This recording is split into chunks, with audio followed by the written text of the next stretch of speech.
और जिन भगवानों की हम पूजा कर रहे थे वो स्वयं जन्म और मृत्यु में इनकी साथ ऐसी दुर्गतियां हुई। भगवान हमारी आंखें बंद हो रही थी, हमें ज्ञान नहीं था मेरे दाता, और जो आप कहोगे आपका दास वही करेगा।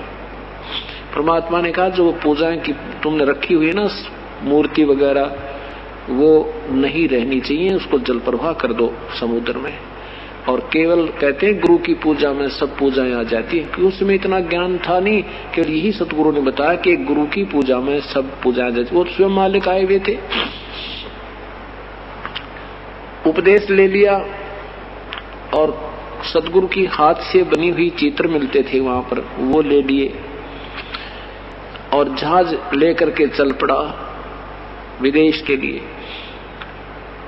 और उसमें से जो सारी मूर्तियां थी देवी देवता की, गणेश की, सब शेरा वाले की, संतोषी माता की, सब पूरा कमरा बना रखा था। धार्मिक व्यक्ति होते हैं वो ऐसे संग्रह करके रखते हैं, सब देवताओं की पूजा करते हैं, क्योंकि वो भक्ति के व्यापारी होते हैं। और भक्ति का व्यापारी जो है वो लूटना चाहता है कि सारी लूट लूं। गणेश जी ने भी लूट लो, शिव जी ने भी लूट लो, भगवान कृष्ण ने भी लूट लो, इनसे भी लाभ मिल जावे, इनसे भी मिल जावे। तो इसलिए वो सब मूर्तियों की ढेर रखी हुई थी, श्रद्धा होती है। तो क्या किया सेठ जी ने, सारी मूर्ति इकट्ठी करके और चलते जहाज में समुद्र में जल प्रवाह कर दी। और एक मूर्ति अपने सतगुरु की लगा दी। अब वो तो भगवान भी वही थे और गुरु भी वही थे। अब ये आजकल के नकली गुरु अपने आप को भगवान कहलाते हैं कि गुरु भगवान होता है। भगवान गुरु जो है इष्ट हमारा जो मालिक होता है, और गुरु उससे मिलाने वाला एक मीडिया होता है। ये तीन सतिथि न्यारी होती है, लेकिन हमने गुरुजीव को ईश्वर के तुल्य मानकर चलना पड़ेगा, लेकिन फिर भी इष्ट अलग ही होता है। अब उन जहाज के अन्य सेठों ने देखा कि दामोदर जी तो बहुत बड़े श्रद्धालु थे और इतनी देवताओं की मूर्ति थी, ये कहाँ गई। उसका मंदिर देखा, उस जहाज में बना रखा था, खाली एक मूर्ति टंगरी कबीर जुलाए की। तो उन्होंने पूछा सेठ जी वो देवी देवताओं की मूर्ति कहाँ रख दी आपने, ये क्या कर दिया आपने, कहाँ गई वो। सेठ जी ने कहा कि मैंने भाई नाम ले लिया, और नाम लेने के बाद कहते हैं गुरुजी की पूजा करनी होती है। भगवान ये देवता भी राजी नहीं होते जब गुरु की पूजा करके इनकी पूजा कराता है, इसलिए गुरुदेव के आदेश से मैंने जल प्रवाह कर दी। अरे ये गुरुजी कौन है तेरा? भैया मेरा भगवान है। सेठ जी ने कहा के नाम है इनका कि कबीर जुलाहा, कबीर नाम है इनका। अब वो काशी के सेठ कहने लगे वो धानक, वो जुलाहा के वो धानक। अब सेठ जी कहने लगे भाई कुछ भी कहो तुम, मेरा तो यू भगवान हो गया और मेरे हृदय ने मान लिया, अब तुम कुछ भी कहो मेरे लिए परमात्मा है। तो उसका नाम कबीर धर दिया। सेठों ने व्यंगात्मक उनको कबीर कहने लगे दामोदर को कि वो आ गया कबीर। और परमात्मा की महिमा, क्योंकि 1-2 महीना सेठ वहां रुका था और सतगुरु की लीला सुनी थी, लोगों को लाभ हुए, उन्होंने सुनाए थे। उनकी सुनी हुई कथाओं को जहाज में अपने अन्य सेठ साथियों को दामोदर 2 महीने तक सुनाता गया जहाज से पार करने में। तो वो दूसरे कहने लगे भी पागल हो गया, न्यू कहने लगे यो आ गया कबीर, वो आ गया कबीर, आजा कबीर सेठ आजा भाई। अब परमात्मा तो वो सोचा करता बढ़िया है, नकुम्या के मुंह तो भगवान का नाम तो निकल रहा है, इनका उद्धार हो जाएगा किसी ना किसी तरह, कुछ भी कहो ये। तो वापस आ रहे थे 6 महीने के बाद, 1 वर्ष के बाद वापस जहाज आ रहा था और एक समुद्री तूफान उठा। इतना भयंकर तूफान होता है, 50-40 फुट ऊंचा, हवा में पानी उठकर आंधी की तरह ऐसे फुल स्पीड पर 200 किलोमीटर प्रति घंटा स्पीड से प्रस्थान कर देता है, और वो दूर से नजर आ जाता है। और ले भाई, तो वो ऐसी स्थिति आ गई, चांद का चांदना था और आभास हो गया कि समुद्री तूफान बहुत जोर का उठ लिया। उस दिन परमात्मा कबीर साहब सत्संग कर रहे थे। कुछ गर्मी सर्दियों के दिन था, सर्दियों की रात्रि थी।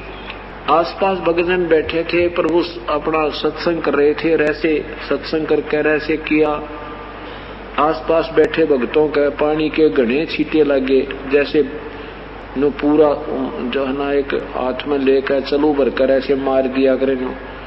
तो उन्होंने देखा और फिर न्यू करके फिर न्यू कर दिया। सतगुरु ने उन बालों के दाढ़ी के पानी के जो छींटे लगे तो एक दूसरे कहने लगे भाई। पूछा गुरुदेव से क्या हो गया गुरुदेव? कहने लगे भाई ये भी कोई बात है बताऊंगा कि एक जो दामोदर सेठ है नाम लेके गया था, उसका जहाज डूबा था भाई। वो जहाज बचाया मैंने जाके, और नहीं तो आज उस बेचारे का अंत समय था। शरण में ना होता ना आज वो कति खत्म हो जाना था। अब वो नादान बैठे थे ना, वो इन्होंने सोचे गुरु जी घनी भीड़ हो रही थी और बात सत्संग कर रहे थे, शब्द गाँव थे, पसीने आ गए होंगे, मन में खोट घना हो जाए हमारा रहता है काफी समय तक कि गुरु जी भी एक आधी बार तो ना कभी झूठ बोलने हमारे सामने बैठे हैं, अन्यों का जहाज बचा के आए। उधर से क्या हुआ कि वो समुद्री तूफान बहुत भयंकर उठ कर आया, तो सब ने अपनी मंगल कामना के लिए अपने इष्ट देव को याचनाएं की, लेकिन वो तूफान रुकने का नाम नहीं ले रहा।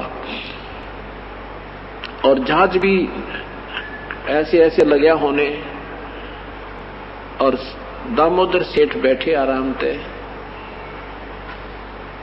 अब वो दूसरे सेठ जाकर कहने लगे दामोदर आज तो भाई कति सारा जोड़ा जाड़ा धन, और उनका परिवार भी कईयों का साथ था सेठों का, और क्या भैया तो मर गए, आप ऐसे शांत क्यों बैठे हो, आप भी याचना करो अपने भगवान से। तो वो कहने लगा भाई मेरा भगवान तो गरीब सा जुलाहा है, मेरा भगवान तो एक मामूली सा व्यक्ति है।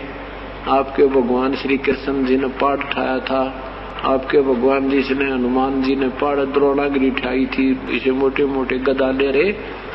आपके भगवानों के साथ मेरा भी तीर्ण हो जाएगा, मेरी भी रक्षा हो जाएगी। अब सेठ समझदार सेठ भी होते, समझदार व्यक्ति थे, कहने लगे दामोदर ये समय भाई न्यो खोण का नहीं है, हमारे से गलती होगी, हमने बहुत अभद्र व्यवहार किया आपके साथ, पर आज आप अपने भगवान से भी अर्ज कर लो, यह बात बिगड़ की कती। और यूं कहते हैं पता ना किसकी सुन ले भगवान। परमात्मा बोला भाई थारे तो बड़ा कोई भगत दिखता ना मुझे, और भाई मेरी के सुनेगा, मेरा कबीर तो भगवान भी कोई नहीं, बता कैसे अर्ज करूं, थारे सारे मेरी भी बचाव हो जाएगा। तो उन्होंने कहा भाई मजाक ना करे। अब वो स्वाभाविक बैठा था कि ये अपने आप भगवानों को अच्छा मान रहे हैं, फिर मेरे तो एक गुरुजी की पूजा करता हूँ, इनके बचाव नहीं होगा तो मेरे तो क्या होगा। तब वो खड़ा होकर कहने लगा भाई तुम बैठ जाओ। तब दामोदर जी ने कहा है परमात्मा मैंने आपकी घनी महिमा गा दी, इनका गए, और ठीक है मुझ पापी में इतनी योग्यता नहीं होगी, मैं इस योग्य नहीं होऊंगा कि आप मेरी रक्षा कर सको, क्योंकि तूफान बहुत ही उग्र रूप धारण कर चुका था। हे परमेश्वर मुझ पापी के कारण आपकी बेइज्जती होगी आज, और यहाँ से बचा लो मेरे दाता, और फिर चाहे कुत्ते वाली मौत मार दियो, आपके दास को कति चिंता नहीं, मेरा ऐसा ही संस्कार होगा। इतना कहकर बेहोश हो गए। कहते सच्चे मन के मीता हर तो सच्चे मन के मीता, और कद बिलनी काशी पढ़ाई कद पढ़ाई गीता, झूठे बेर राम ने खाए नेक शर्म ने कीता। तो जब हम जिस भी इष्ट की साधना करते हैं उसकी इतनी प्यार और इतनी श्रद्धा से उसके अंदर समर्पित है, फिर ऐसे समय में वो परमात्मा यूं बचाव करता है, सहयोगी होता है। उसी समय वो तो बेहोश हो गए सेठ दामोदर जी तक, और उधर से तूफान ऐसे बैठ गया जैसे नाम निशान नहीं था, बिल्कुल शांत समुद्र हो गया। बोलो सतगुरुदेव की जय। काफी देर के बाद भगत जी होश में आए। जब चेत हुए तो कंधे पर बैठा लिया दामोदर सेठ को। उन सेठों ने उठा लिया ऊपर ने, भाई जय हो बोलो दामोदर सेठ की जय।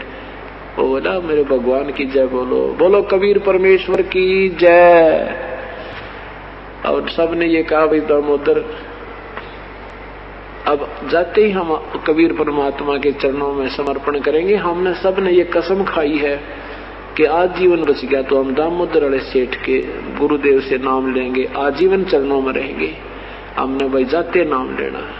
आज से चलते चलते हफ्ते 10 दिन में पहुंचे। उस दिन भी परमात्मा सत्संग कर रहे थे और वही भगत जन गिने चुने वहां पर विराजमान थे। इतने में बाहर से आवाज लगाते हुए आए, जय हो बंदी छोड़ की, जय हो बंदी छोड़ की, जय हो बंदी छोड़ की। सारे सेठ सीधे बंदी छोड़। वो पहले तो वहां पूछा, वहां से घर से पता लगा कि वो तो सतगुरु तो सत्संग कर रहे हैं। सेठानी दामोदर की पत्नी भी वहीं गई हुई है। तो सारे सीधे के वहीं पहुंचे जहां पर सत्संग हो रहा था। तो कबीर परमात्मा ने कहा भी देखना बाहर क्या आवाज आ रही है, क्या शोर हो रहा है। 2-4 भक्त बाहर गए। उन्होंने देखा कि सेठ दामोदर के साथ कई लालाजी आए हैं। कहा सतगुरु आपका सेवक दामोदर सेठ के साथ कई सेठ आए हैं, आपकी जय जयकार कर रहे हैं, आपसे कोई मिलना चाहते हैं और कोई खास घटना घट गई उनके साथ में, वो बताना चाहते हैं। परमात्मा ने कहा बुला लो भाई।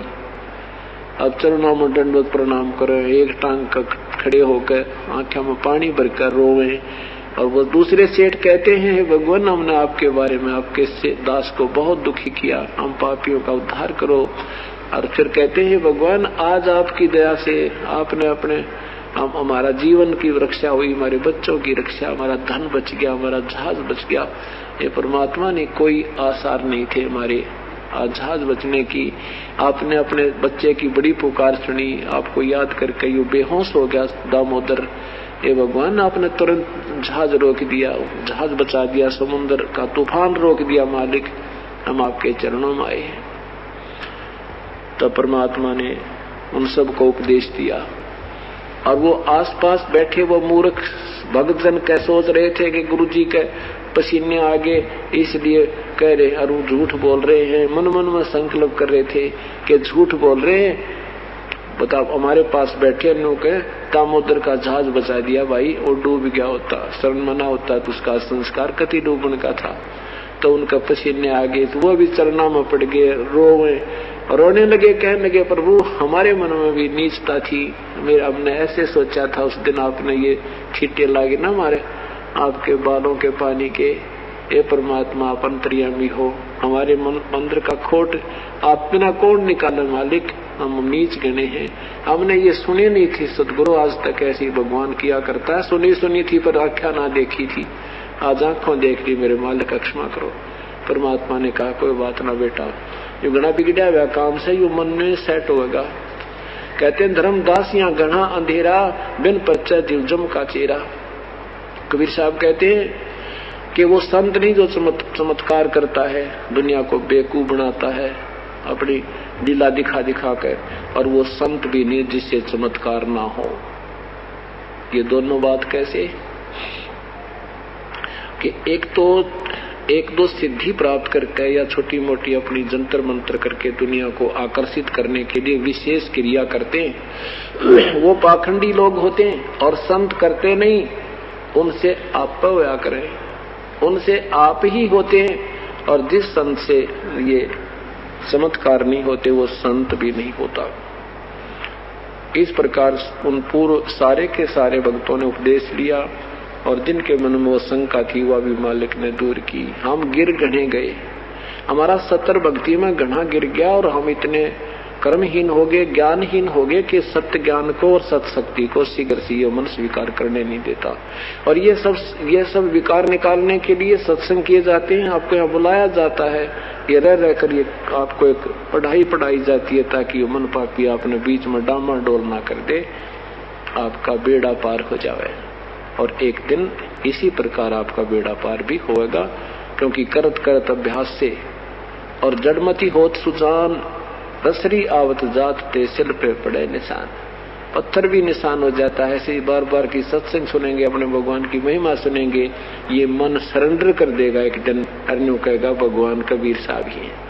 अब तो ये काल का दूत है, उन्हीं महिमाओं को गाता फिरता है, उन्हीं पर ज्यादा विश्वास करता था। अब ये आत्मा प्रबल हो जाएगी, इसको धिक्कारने लग जाएगी और अपने भगवान पर पूर्ण विश्वास होगा। और विश्वास